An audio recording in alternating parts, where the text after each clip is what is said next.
Hello everybody, Stuart from Riku here. This is going to be part 3 of our series of seeing if we can train a model to be similar to a custom trained image model using Stable Diffusion and the outputs of a specific model. In part 1 and part 2, we showed scraping the data from Lexica, and we showed how you can train the model with a Windows machine with a program called Stable Tuner.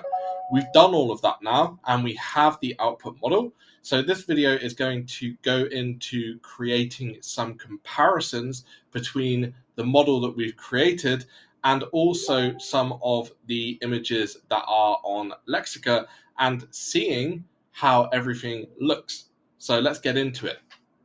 Okay, so we are on Lexica and we see all of these beautiful images on their front page.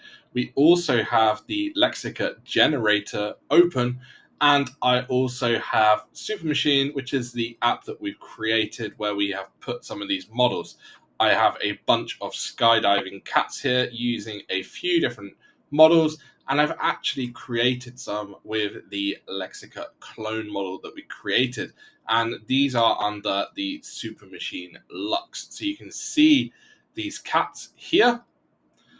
And what we're going to do is we are going to do some generations within Lexica itself. And we will do it on this tab. And we're going to use exactly the same prompt and exactly the same negative prompt. And we are then just going to see if we can get similar outputs. So we're going to do, can we do squares? I guess we can do 640 squares. Let's do 640 squares here. And we're going to generate these images. So this is just a random prompt that somebody gave us in our Facebook group. If you want to join the Facebook group, we'll leave details in the description below the video. So this is just a random prompt that we find. You'll see here that we've been experimenting with a bunch of other models, and some of them come out really quite nice. You get the details of the cat, and some of them are less nice, like this one, which is a anime model, which still tried its best. So we have these outputs here, and you'll see they're actually pretty similar to these Lux outputs here.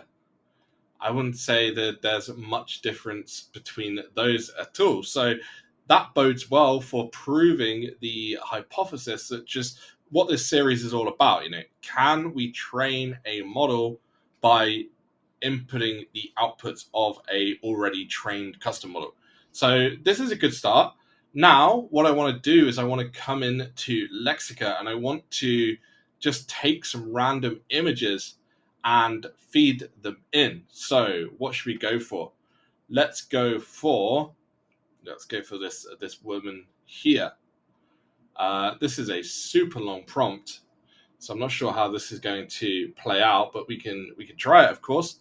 So we come in, we can copy that prompt in, we can load up the Lux model, which is the model that we've trained, and we can take this negative prompt and we can also copy that in here. And then let's just generate 4 of these just to show you how it's going to look.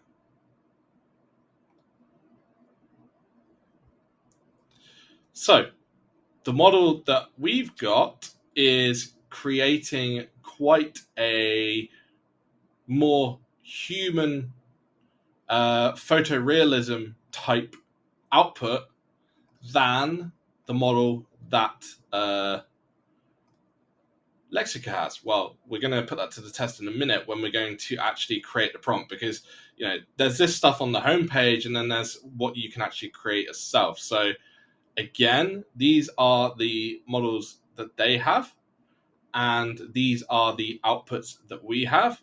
And bear in mind, at the moment within Supermachine, we're not doing any upscaling or face enhancing on these. What we will be doing is we are going to automatically do some face enhancing to fix the things like eyes, because you'll see that the The main letdown at the moment with these images would be the eyes are not clear enough, and that's a super simple fix by using something like Real ESR GAN. So we are going to put that on by default so that it automatically fixes that before the end user even sees it. So that's pretty cool. What I'm going to do is I'm just going to copy the prompt.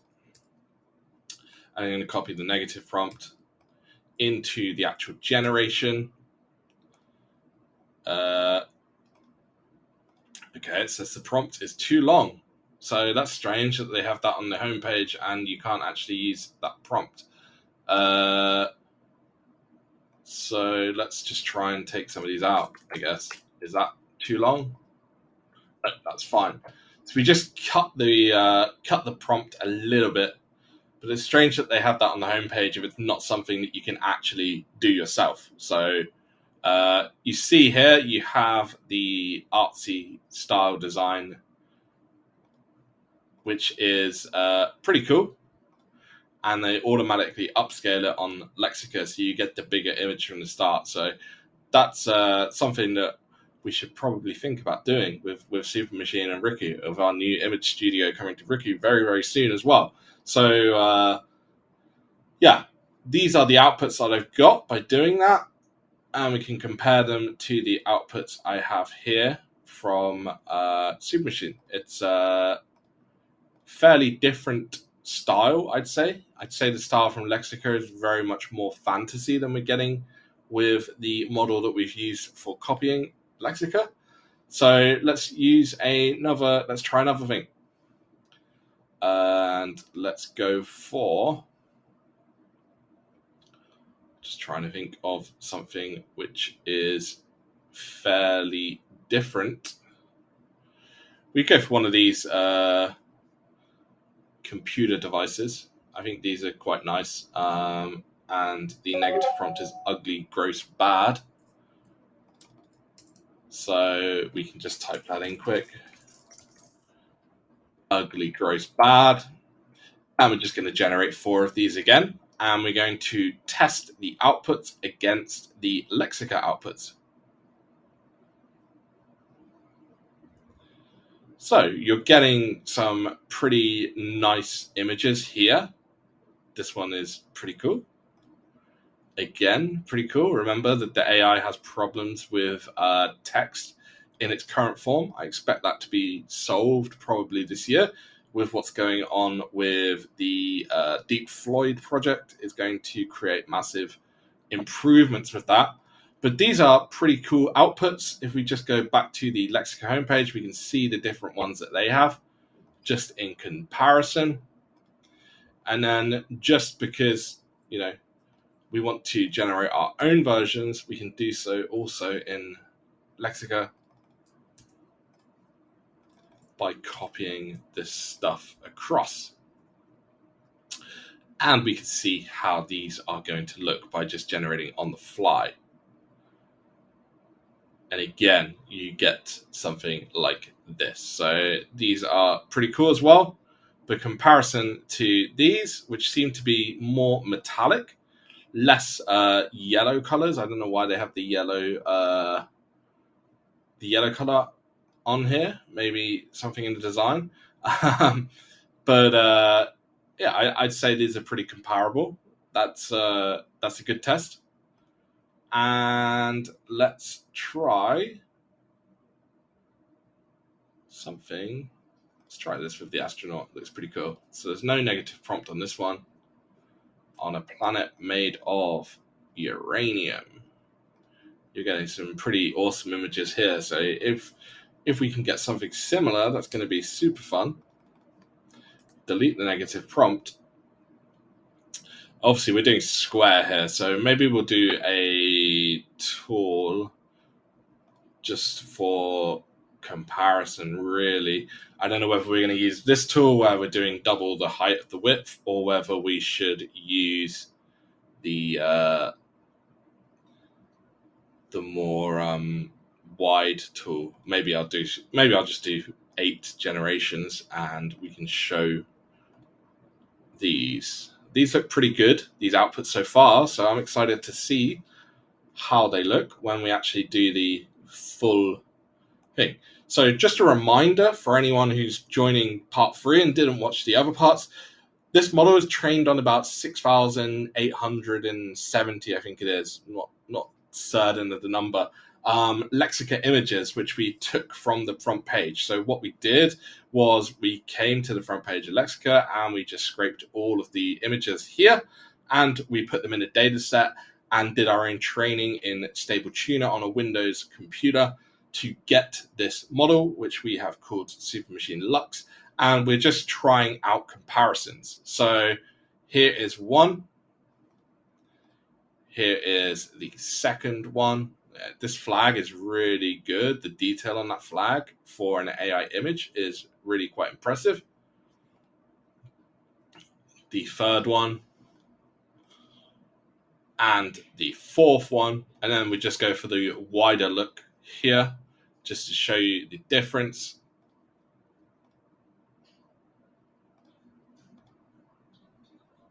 That's a really cool image. I like that. And like that as well. So these are the images that we have got using the copied model.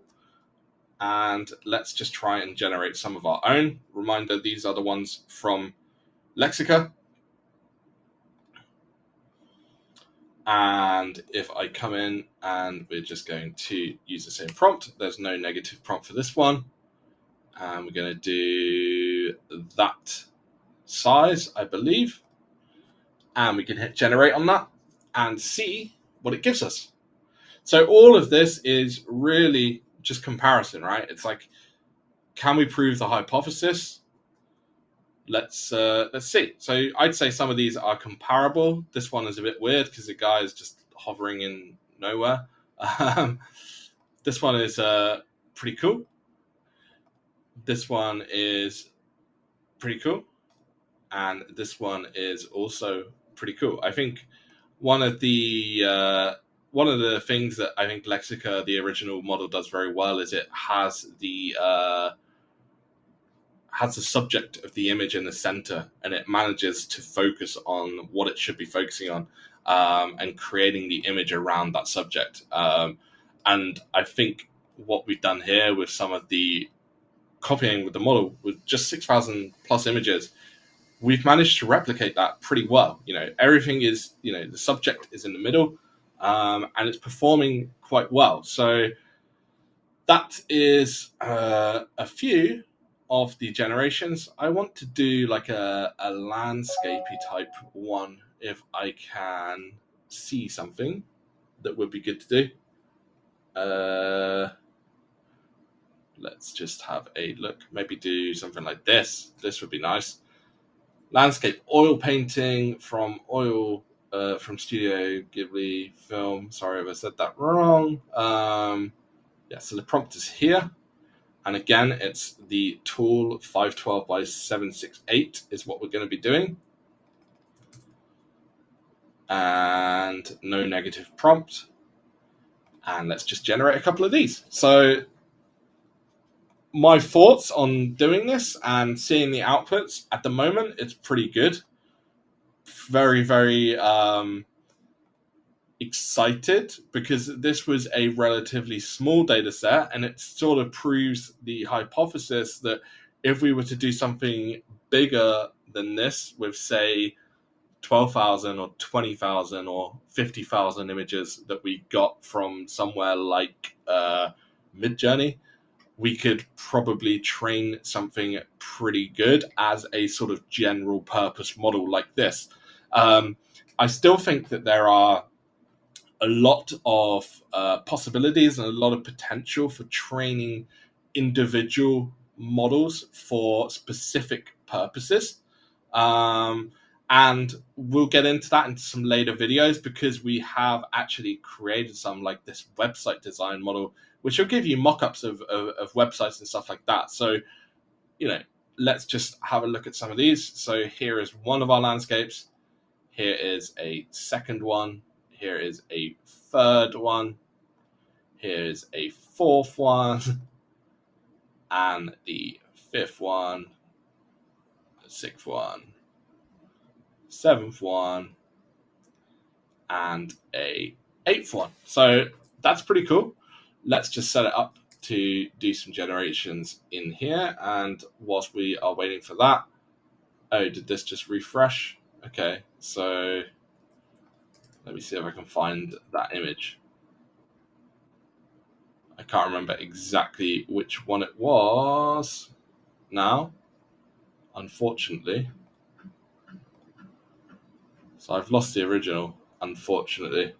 But we can see based on the output here. So you can see the output that we're getting. Here it's done 2 splits, which is not really what we wanted.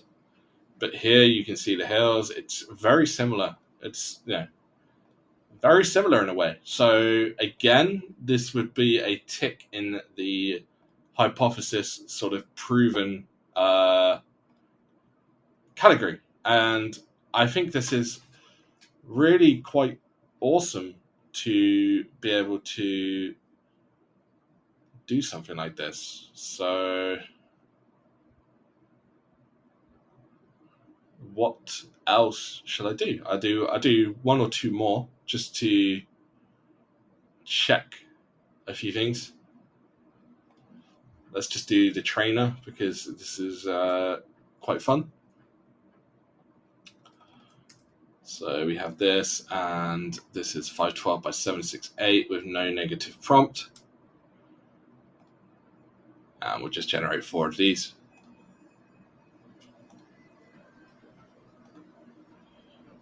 So we've got those queued up, and then we will generate here, where we are going to get 4 images as the output. Have we got an issue here with the model? Let's just wait and see.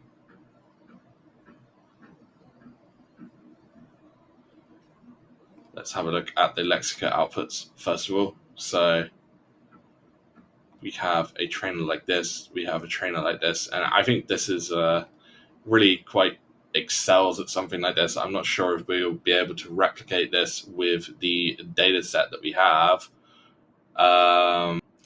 Hey, I'm back, and I found the error, and it was caused by the quotation mark breaking the JSON. Typical. So I have generated 4 images of the prompt, Night Jordan 1, Chicago, colorway, pink cloud background without the quotation mark, and these are the images that I've got. You'll see that compared to the Lexica images, they are a bit more realistic. Not sure what's going on there. And they are less about floating in the cloud background like they are here. So the reason for this would be that the Lexica model has probably been trained on a much larger data set, which gives it the ability to create these more design-focused images than the 6,800 plus images that we trained the Supermachine model on.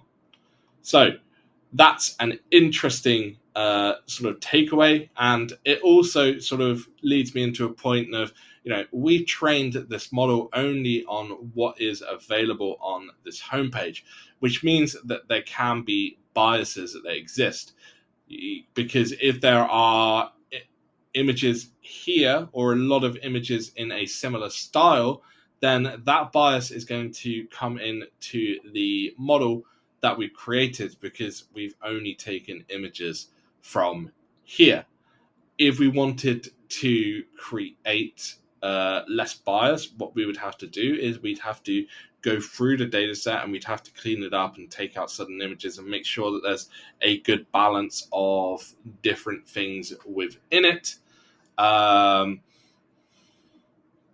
Or we just provide thousands and thousands more images into the data set. So I think, this has been a really fun experiment, really fun to sort of see the differences between what you get when you train your own model and also from what you trained that model on. And this is a really nice image. So I just thought, hey, let's just try this one to wrap up the video. this is prompt is pretty massive. I imagine it's probably going to be too big for the Lexica. So let's just try and see. It might even be too big for what we're trying to do. It's generating, so that's cool. And we're getting generation out here as well. So again, based on the biases in what we've managed to get from the dataset, we're getting images like this, which are quite fun. They're pretty cool. We're getting multiple heads because of the size of the image. If we were to do more of a portrait view, we probably wouldn't get the double head effect. And you see we get images like this and like this. So that's pretty fun. And if we come into Lexica, again, you have that unique sort of design. So the model is not perfect. I'll be the first one to say that compared to what is with Lexica. But I think for certain things, for some photorealism, it does a really good job. And it has its own unique sort of style and way of working. And I think based on comparing some of these images, I think especially with the first few comparisons that we did, it performs really quite well. It's definitely worth playing with, and from my eyes, it proves the hypothesis that you can create a model of comparable quality by taking the outputs of a model and putting it into a data set. The next step for us would be to make our data set even bigger, look through it a bit better, get rid of some of the images which don't really fit with what we're trying to do, and see if we can train something double the size, triple the size, or even, if we can get a data set up to like 50,000 or 100,000 images, then I think we're going to get something even better. And then we can look at potentially getting a bigger data set on top of that. So I hope this video has been useful, and I hope you've enjoyed this series. It's something a bit different, just sort of playing around with training, learning a lot of things, and putting it into practice with this Lexica clone model. We've actually created a model already, which I have under a code name, ESA, here, which is about double the size of this. These outputs here are at the 50 epoch stage, and we have trained this model to 100 epochs, and I haven't put the 100 epoch live yet, but you can see it has a very funny sort of style as well, and very unique. And I am super excited to play with that one. I just want to actually whilst I'm here, I want to try this space one on this ESA model. So this ESA model was trained on about 12,500 images compared to the 6,800. So it's almost double the size, and you can get some really nice outputs from it. And we used publicly available images to create this train, and I think it does a really nice job. And what I really like about training models is every model you train has a unique sort of style and a unique way of doing things and interpreting the prompts. So that's super fun and super exciting. If you've enjoyed this video and you're interested in all things AI, consider signing up for Riku today at riku.ai. We help everybody get into AI for the first time.